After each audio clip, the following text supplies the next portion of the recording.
पृथ्वी की विशेषताओं में से एक प्रमुख विशेषता है उस पर मौसम की उपस्थिति। कम लोग ही जानते हैं कि पृथ्वी पर ही मौसम नहीं होता, बल्कि हमारे सोलर सिस्टम में कुछ प्लैनेट हैं जहां मौसम है। इतना ही नहीं, सोलर सिस्टम से खोजे गए हजारों प्लैनेट में से कई प्लैनेट ऐसे हैं जिनमें मौसम की उपस्थिति पाई गई है। आमतौर पर माना जाता है कि किसी भी प्लैनेट या सैटेलाइट पर मौसम के लिए वहाँ वायुमंडल का होना बहुत जरूरी है। इस लिहाज से चांद पर कोई मौसम नहीं होना चाहिए, लेकिन वहाँ पर एक मौसम होता है जो सोलर रेडिएशन की वजह से होता है। चांद पर मौसम है या नहीं, ये सवाल इसलिए भी जरूरी है क्योंकि अब चांद पर इंसानों के जाने के वाक़ये शुरू होने वाले हैं और ये कोई 5-10 बार या फिर कुछ दिनों के लिए नहीं होगा, बल्कि काम इस पर चल रहा है कि लंबे समय तक इंसान रह सकें, इसकी व्यवस्था चल रही है। ऐसे में वहाँ के हालात के हर पहलू की जानकारी होना जरूरी है। चांद पर ऐसे एटमॉस्फेयर के कोई संकेत नहीं है जैसा कि पृथ्वी पर देखने को मिलता है। पृथ्वी पर एटमॉस्फेयर है और रोजाना और सालाना तापमान में विभिन्नता के कारण हवा चलती है और बारिश के हालात बनते हैं, जिससे मौसम के अन्य प्रभाव पनपते हैं।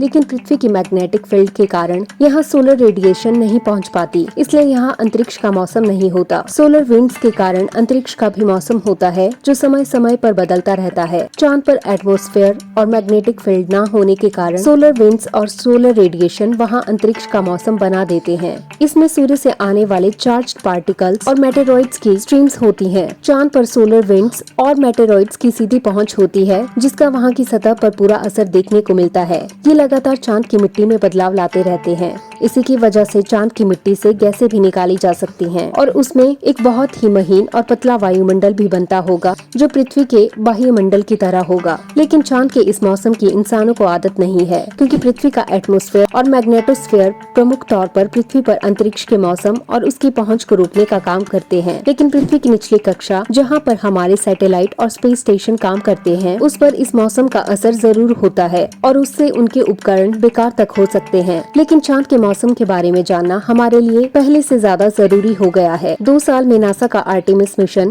चांद पर 2 लोगों को लंबे समय के लिए चांद पर भेजेगा। वहाँ नासा एक बेस बनाने की योजना पर काम कर रहा है और इस मामले में दूसरे देश या स्पेस एजेंसीज भी काम कर रही हैं। यानी देर सबेर हमें अंतरिक्ष प्रतिस्पर्धा के साथ चंद्र प्रतिस्पर्धा भी देखने को मिलेगी। ऐसे में चांद और उसके मौसम को समझना बहुत जरूरी है। चांद की तरह मंगल पर हालात थोड़े से अलग हैं, क्योंकि मार्स पर पतला ही सही लेकिन पहले से ही एटमॉस्फेयर है। यहाँ आंधी चलती है, तूफान होते हैं, बस बारिश नहीं होती क्योंकि पानी नहीं है। लेकिन अंतरिक्ष के मौसम, खास तौर पर सोलर विंड्स और रेडिएशन का प्रभाव जरूर रहता है। इस लिहाज से चांद के मौसम का अध्ययन मार्स पर किसी न किसी तरह से काम जरूर आएगा।